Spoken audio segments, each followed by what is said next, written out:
Hola, bienvenidos al podcast de los Game Changers, un espacio para entender aquellas empresas y tecnologías que están definiendo el futuro y cómo invertir en ellas.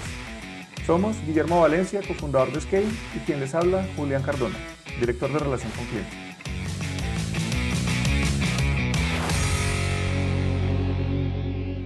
La inteligencia artificial está en furor, se habla mucho de sus avances y de cómo las máquinas empiezan a realizar actividades que podrían desplazar al ser humano. En este episodio hablaremos de cómo esta evolución está ayudando a los científicos e investigadores a tener superpoderes a la hora de crear nuevos medicamentos, vacunas y tratamientos a múltiples enfermedades y condiciones de salud de la humanidad. En resumen, la inteligencia artificial desarrollada por las grandes compañías de tecnología se pone al servicio de la salud del ser humano y su aplicación en la biotecnología. Hola Guillermo, ¿cómo vas? Hola Julián, un saludo muy especial para toda la audiencia Scale. Bueno, Guillermo, el día de hoy, como lo planteaba ahorita en la introducción, pues queremos conectar los puntos en algo que ya está cambiando de manera exponencial la vida de los seres humanos, y es precisamente las herramientas que se están desarrollando para extender la expectativa de vida y en ese mismo sentido la calidad de vida de todos en este planeta. Entonces, hoy profundicemos un poco en cómo y por qué la inteligencia artificial es relevante en la biotecnología. Digamos que el tema de la inteligencia artificial lo hemos venido mencionando, ¿no? Y está en los titulares de la prensa, de alguna manera, como que cuando uno ve lo que hablan los medios de lo que puede hacer la inteligencia artificial, uno dice, pues madre, va a reemplazar todos los trabajos. Es la inteligencia artificial comparable con el cerebro humano, etcétera, etcétera, y parece que ya como que conquistamos esa parte tecnológicamente que reemplazar la capacidad humana para pensar. No obstante, nuestro entendimiento de la vida aún es muy limitado. No obstante, nuestro entendimiento de la biología aún es muy limitado. El entendimiento de la física en términos de cómo tener una ingeniería que aproveche cómo funciona la física cuántica apenas se está logrando entender. Y ahí es donde yo veo en la inteligencia artificial algo muy interesante. Todas las grandes revoluciones tecnológicas no acontecen como una megatendencia, sino acontecen como la cross-polinización de muchas megatendencias.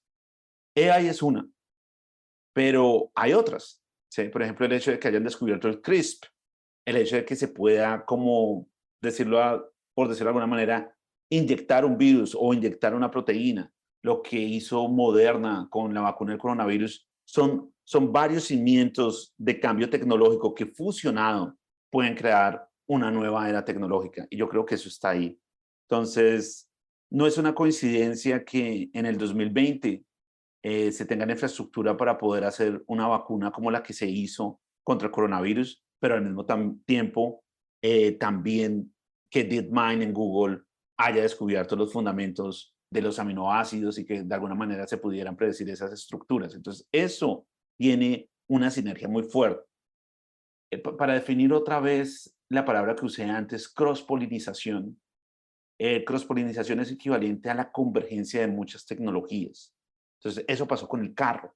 ¿Sí? Era la convergencia entre la metalurgia, pasar de la metalurgia en términos del acero, bajar de precio, la máquina de combustión interna, la revolución en la química, los neumáticos, todo eso estaba pasando al tiempo. Y ninguna de ellas fue la que dominó el futuro. Fue la combinación de ellas que creó un nuevo diseño dominante, que era el carro, y definió 40 años de la historia de la humanidad, o tal vez más, porque aún seguimos usando el carro. Entonces, ¿cuál va a ser esa cross-polinización? ¿Es AI con materiales? ¿Es AI con proteínas? ¿Es AI impactando la biotecnología? Aún no sabemos cuál va a ser esa nueva revolución tecnológica, pero sí sabemos que hay una sinergia gigantesca entre AI y biotecnología que vale muchísimo la pena invertir. Bueno, ahorita usted ponía el ejemplo de Moderna, pues que precisamente es un desarrollo basado en una solución de mRNA, y pues bueno, no vamos a entrar a hablar de desarrollos y de cómo ellos tienen esta capacidad, pero no solamente son vacunas, esto también desencadena en tratamientos para múltiples enfermedades que probablemente por muchos años no se han podido resolver definitivamente, como pues es el cáncer, como es el SIDA, como hay muchas otras enfermedades a nivel neurológico que pues son parte de estos procesos de investigación, no solamente también para la atención de estos sistemas, Y bueno, ahorita de pronto vamos a hablar cuando hablemos de las empresas, pues también tiene que ver con desarrollo de dispositivos mucho más asequibles para el monitoreo de variables de salud, prevención, etcétera. Entonces, efectivamente, esa cross-polinización, como usted la plantea y con este término que usamos tanto en Scale, pues empieza a ver cómo empieza a ser la combinación de muchos posibles sistemas, tecnologías, desarrollos que llegan a este punto en donde empiezan a haber unas soluciones pues que probablemente nuestros antepasados hubieran soñado tener. Sí, Juli, básicamente el avance en la civilización siempre ha sido acerca de entender la materia, la información y de alguna manera la energía. Entonces es materia, información, energía, cómo podemos tener una disrupción de tener más profundidad en esas tres variables. La civilización que hace usa el diseño y usa el conocimiento para crear una tecnología. Y no es suficiente porque necesita una sociedad que se adapte a ese cambio tecnológico con facilidad para que esa tecnología se exprese en desarrollo y progreso. Entonces, estamos viviendo un momento de esas transformaciones intensas. Definitivamente hay una tecnología, pero ¿qué sociedades están listas para eso? Porque esto afecta muchos temas culturales. O sea, digamos, el tema de biotecnología va a afectar profundamente muchos de los valores con que funciona la sociedad occidental y también la sociedad oriental. Porque, digamos, enfrentémonos en términos de la reproducción a un hijo que haya usado ingeniería genética va a tener mejores probabilidades de enfrentarse a ciertas enfermedades que uno que haya sido procreado sin ingeniería genética. Y eso va a empezar a estar en una discusión. ¿Qué sociedades están listas para eso? Entonces empiezan a crearse dilemas sociales. Hay, hay varias cosas que no nos imaginamos aún. Por ejemplo, ¿cuál puede ser el impacto de esta revolución en biotecnología en términos de alimentos? Uno de los cambios más grandes que tuvo la humanidad fue dejar de ser nómada, descubrir cómo sembrar, y eso definió que nos organizáramos como ciudades y unas civilizaciones sedentarias especializadas. Eh, Imaginémonos por un momento que no necesitamos la agricultura, que se pueden hacer esos alimentos en el laboratorio y son más eficientes. Cambia por completo la manera como opera la sociedad.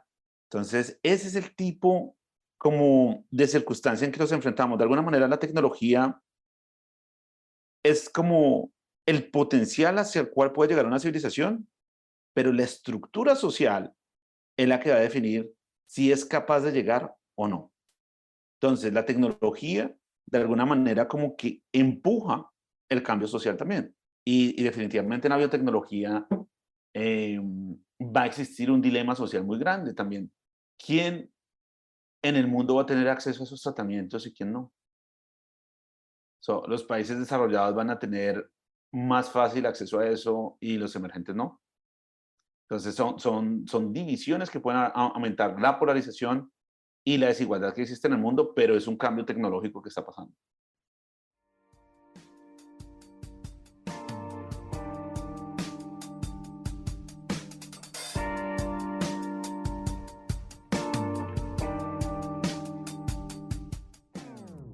Este podcast es patrocinado por Scale. Scale empodera a las personas para que entiendan, inviertan y generen riqueza monetizando el cambio. Scale ofrece servicios para la toma informada de decisiones y brinda acompañamiento personalizado a sus clientes, con información oportuna asociada a sus portafolios de inversión. Agenda ya una llamada con nuestros representantes en scale.macrowise.co.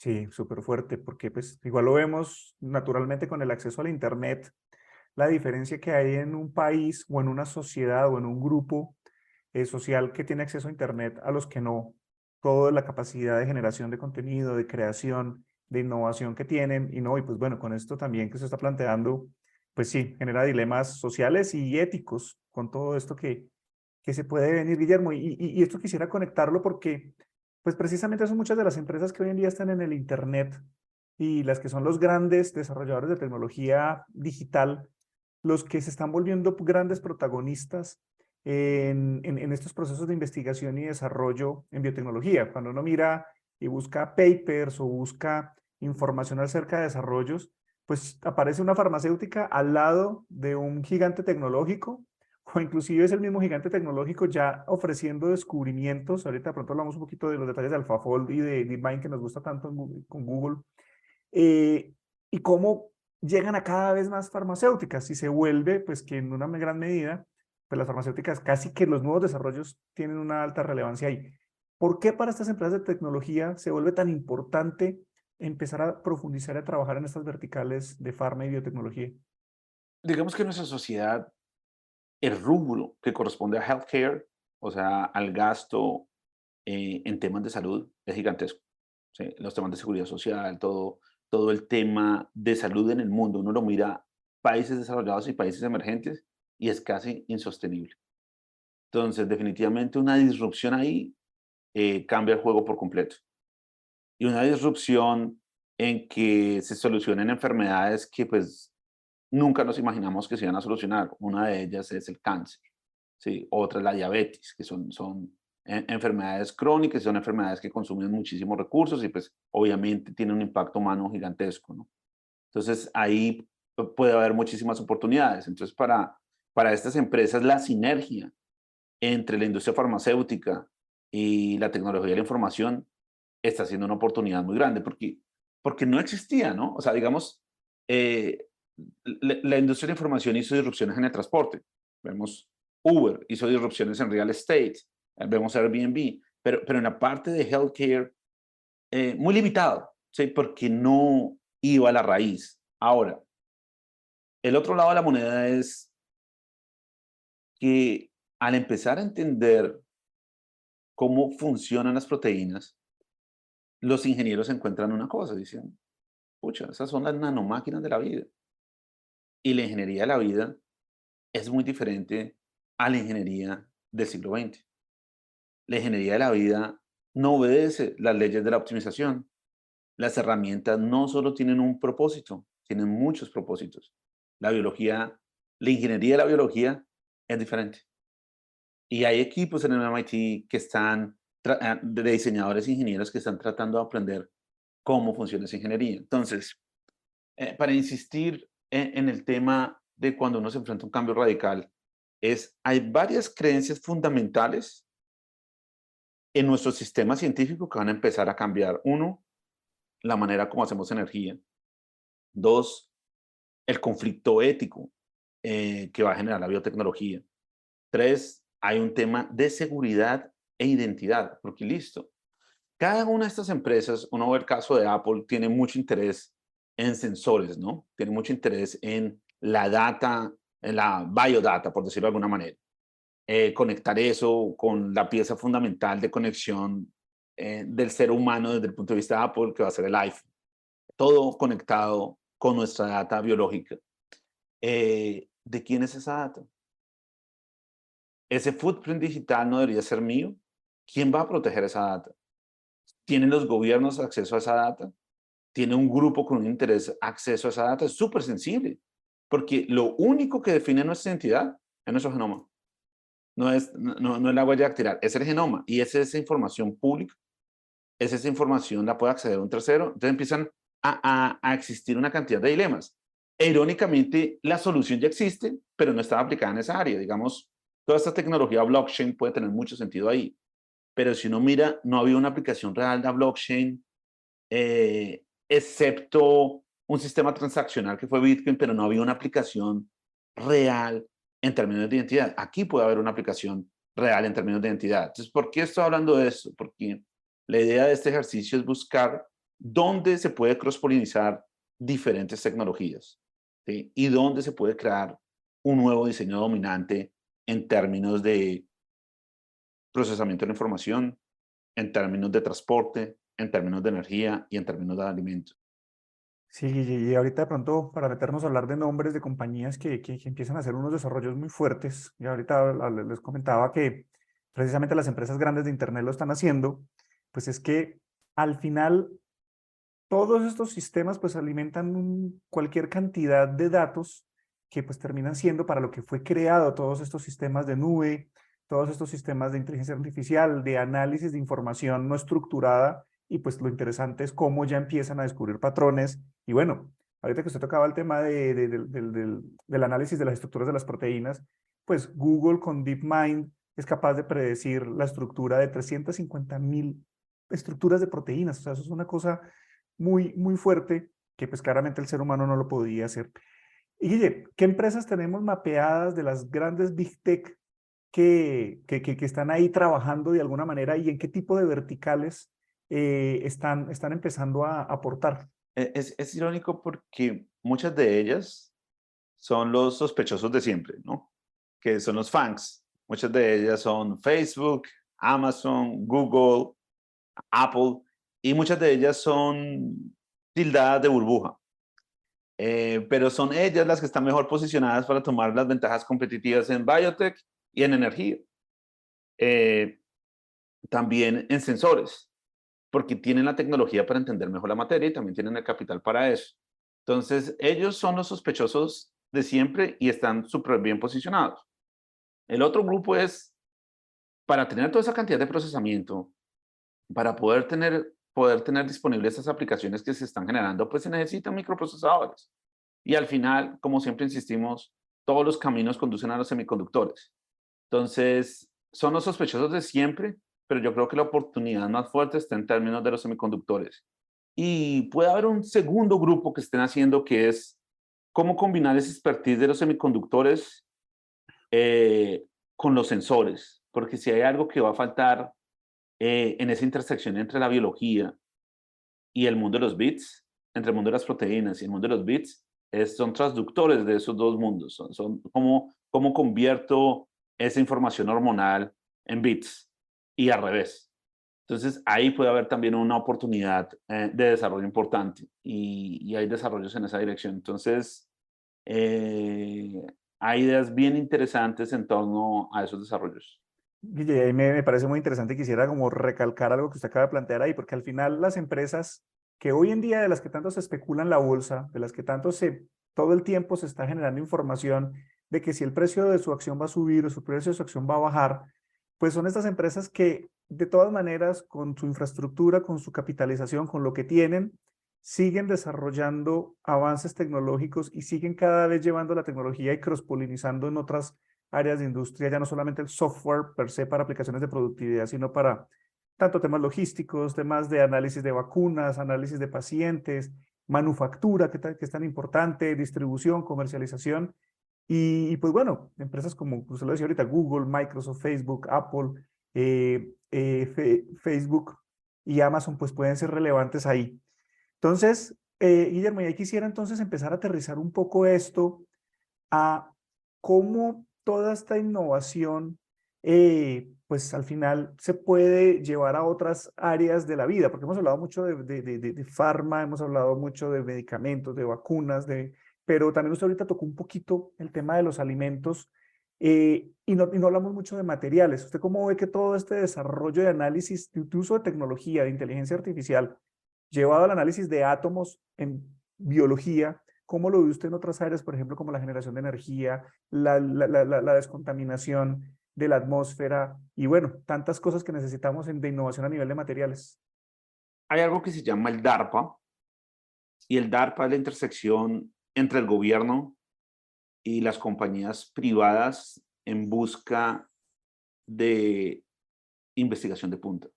Entonces, a veces me gusta entrar ahí y mirar qué desarrollos están pasando, ¿no? De DARPA nació Internet, ¿no? De DARPA ha nacido mucha cosa. Entonces, vi en un paper un desarrollo que me llamó mucho la atención porque me parece que es una solución al problema de energía totalmente fuera de la caja. Y es que en lugar de enfocarse en una nueva fuente de energía como eólico solar, se enfocan en usar la biotecnología para la captura de CO2. Y el bioproduct, o sea, el producto resultante de ese proceso, es proteínas que se puede usar para los peces. Eso es una nueva manera de hacer ingeniería y ese es un tipo de solución que resuelve muchos problemas al tiempo. Problemas de alimentos, problemas de contaminación y digamos que ese tipo de soluciones no están en la mesa aún. Entonces, ese es el potencial que tiene esa tecnología. Si eso llega a funcionar, Si eso llega a ser escalable, todas las inversiones en paneles solares, todas las inversiones en eólica, van a quedar como una ciudad fantasma, porque eso no es eficiente. Entonces, y eso es lo que pasa con las disrupciones tecnológicas. Las disrupciones tecnológicas tienen varios candidatos, pero solo una de esas triunfa, la que logra tener la mayor cross-polinización. Las otras no van a estar ahí. Y hay una economía que también empieza a ser retada por esa nueva tecnología. Entonces, siempre que hay una revolución tecnológica va a haber volatilidad, ¿sí? Porque quiere decir que el 80% del sistema no está preparado a esa innovación y va a tener problemas. Una parte de ese sistema se va a adaptar, pero lo que va a dominar el mercado son nuevas compañías, que tal vez aún no sabemos los nombres, pero pues la manera más segura de invertir en ese cambio son en esos sospechosos de siempre. O sea, Apple está súper bien posicionado, el mismo Google está súper bien posicionado. Hay otras ideas que son las que más nos gustan, que ya las hablamos, están alrededor del complejo de semiconductores y energía. Entonces, esa es la manera como de alguna manera sincronizarse con el cambio. Y yo creo que ese es el tema de inversión más importante, porque uno solo se concentra en la generación de caja, en que la compañía tenga buenos fundamentales. Pero si estamos ante una disrupción importante, ¿cuál es la probabilidad de que esa compañía sobreviva en los próximos 7 años? Esa es la pregunta más importante. ¿El cambio que estamos a punto de vivir es un riesgo o una ventaja para la compañía que yo estoy invirtiendo? ¿Tengo alguna compañía que es capaz de monetizar ese cambio? Y con eso en mente, pues uno debería construir el portafolio de inversión. Sí, y es que ahorita este mensaje está súper oportuno porque justo estas semanas de febrero, hoy estamos a 7 de febrero, en el momento de la grabación, ya se han anunciado los movimientos, al menos del principio de año, del gobierno de Estados Unidos, de la Reserva Federal, y la especulación está al máximo de qué va a pasar durante el 2023, si va a haber recesión, si no va a haber recesión, si va a ser algo que llaman el soft landing, que es como una recesión chiquitita, como una desaceleración económica, pero que no sería catastrófica en términos de generación de empleo y de crecimiento económico. Entonces, es interesante porque con esto que se está planteando, es como ese juego de, primero, hacemos un ejercicio de conexión de puntos, donde estamos entendiendo qué está pasando en el mundo, dónde se están dando los grandes cambios, y en ese escenario de desarrollo tecnológico, cómo múltiples tecnologías, usted lo llama cross-polinización, cómo múltiples tecnologías terminan convergiendo en soluciones muy específicas, que probablemente hoy en día todavía no se sabe cómo se van a monetizar, probablemente en este momento no se sabe qué tipo de modelo de negocio van a generar, pero que pareciera que sí hay pistas en empresas puntuales que son las que están participando de este ejercicio de generación de tecnología para llegar a un punto nuevo de desarrollo. Entonces, esto también es una invitación a los oyentes a pensar también de una manera diferente, en el sentido en que, claro, las noticias son muy cortoplacistas, inclusive es impresionante cómo una noticia, un mismo medio o una misma fuente de información puede cambiar su narrativa de una semana o de un mes a otro, porque están jugando con el corto plazo, mientras en el largo plazo se ve cómo hay grandes oportunidades y hay grandes posibilidades. Y pues bueno, hoy terminamos hablando un poco de ejemplos de empresas, de ejemplos de tecnologías, y pues que efectivamente pues esto puede llevar a definir una metodología y una estrategia diferente de inversión a la que normalmente nos venden, que es el trading del momento y que es lo que está en este momento visible, probablemente ya tarde para entrar. Sí, sí, Juli, me suma esa idea y es el corto plazo siempre es la máquina de votación, es acerca de las modas, ¿sí? Es lo que está trendy, es lo que dicen los medios. Y está bien, hace parte de la fluctuación, pero la balanza hacia dónde se va a mover el mundo no es el corto plazo. Y esa es la báscula. ¿Dónde está la diferencia potencial? ¿Dónde está la ventaja competitiva? ¿Dónde está la empresa que tiene costos 10 veces más baratos que la otra? ¿Dónde está la empresa que puede generar una tecnología que crea un monopolio estructural? Ahí es donde está la diferencia. ¿Que va a tener volatilidad? Sí. Ahora, conectándolo con el escenario macro, em, yo me acuerdo que hace 6 meses se hablaba muchísimo del escenario de recesión, primero estagflación, luego recesión, y cada vez más probabilidad del escenario de recesión como hard landing, es decir, una recesión fuerte. Cada vez más está la narrativa de que va a ser un soft landing. ¿Por qué? Por el empleo, ¿sí? Hay muchos indicadores de recesión, la confianza del consumidor, Cuando uno mira los bonos, ve muchos indicadores de recesión. Cuando mira el mercado de crédito, ve muchos indicadores de recesión. Pero el empleo está bien. Entonces, eso confunde. Entonces, el escenario soft landing empieza a tener una probabilidad. Ahora, cambiemos la forma de pensar. Es imposible pensar en la economía como un todo. Y es como uno tiene muchísimos pacientes enfermos y un grupo muy joven de adolescentes que está vibrando y quiere crecer, y otros enfermos que ya están muchísimo más viejos y tienen una más alta probabilidad de muerte. Las dos cosas están juntas. Cuando yo miro el indicador promedio, veo una recesión, porque la mayoría de la población está, está vieja y está enferma, pero hay otro grupo que no, y ese grupo cada vez va a crecer más. Entonces, lo que toca es no diversificar, sino identificar y seleccionar, bueno, cuáles son esos grupos que pueden aumentar la productividad, tienen algún efecto de red para crecer. Y ahí hay unas compañías interesantes. Ahora, lo desafiante es que en cualquiera de las dos opciones va a haber volatilidad. Entonces necesito construir un proceso para qué tamaño tengo que invertir para que no me haga daño. Cómo construyo un proceso de inversión a largo plazo y cómo tengo exposición al cambio. Exposición al cambio es cómo me sincronizo con ese cambio que está aconteciendo en la humanidad. Bueno, Guillermo, yo creo que con eso vamos cerrando porque creo que es muy claro y al final, si bien empezamos con un mensaje donde estamos construyendo sobre cómo empiezan a converger múltiples tecnologías, tal vez de diferentes ámbitos y que para la mente humana en un principio es difícil de conectar, pero hoy en día la colaboración en sistemas digitales y en sistemas biológicos y la investigación alrededor de esto pues está generando unos resultados importantes. Va a ofrecer modelos de negocio interesantes a la hora para pensar en inversión, pero lo más importante es que el beneficio enorme para la humanidad pues es fuerte. Entonces, un mensaje muy importante que creo que queda de esto también que usted dejaba al cierre es chévere la información del corto plazo, pero puede llevar a cometer muchos errores dada la volatilidad que se da en el movimiento del mercado y en la toma de decisiones.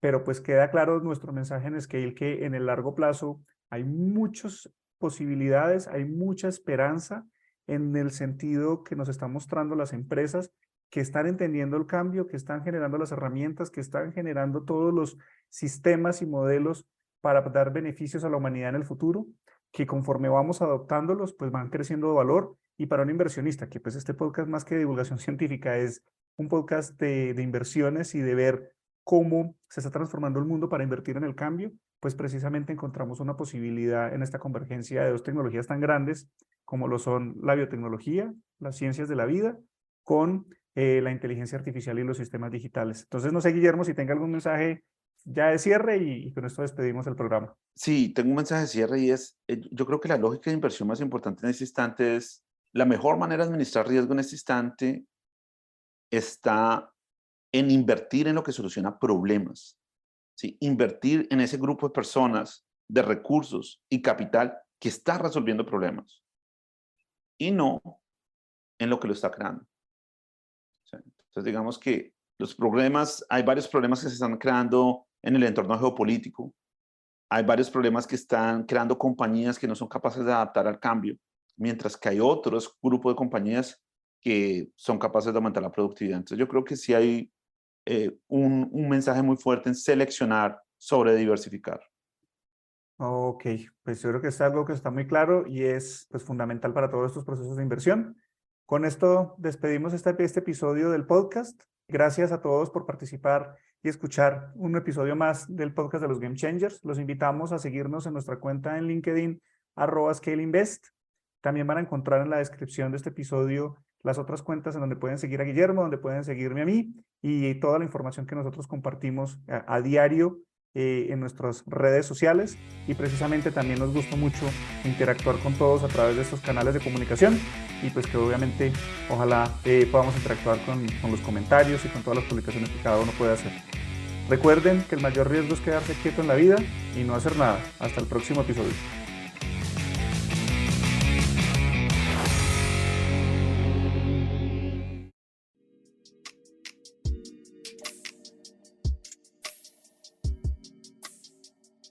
Ten en cuenta que los contenidos de este podcast no son un consejo de inversión y son publicados únicamente con fines informativos y educativos. Es responsabilidad del oyente realizar la investigación apropiada y tomar sus propias decisiones antes de invertir.